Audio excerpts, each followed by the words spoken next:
জনতা যারা এই দ্বিতীয় মুক্তিযুদ্ধের সময় রক্ত দিয়েছেন, ফিল্ডে ছিলেন, যাদের চোখের সামনে হত্যাকাণ্ডগুলো ঘটেছে, তাদের প্রতি আমাদের অনুরোধ থাকবে, আপনারা দয়া করে আপনাদের চোখে দেখা, আপনাদের হাতে থাকা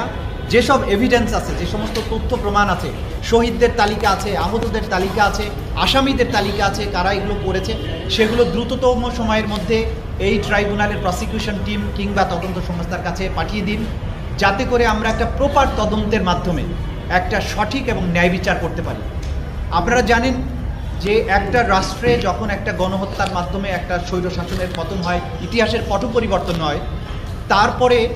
শহীদ এবং নির্যাতিত যে সমস্ত মানুষ তারা প্রতিশোধ পরায়ণ হয়ে যান। এই প্রতিশোধ পরায়ণতার আগুন নেভানোর সবচাইতে উত্তম পন্থা হচ্ছে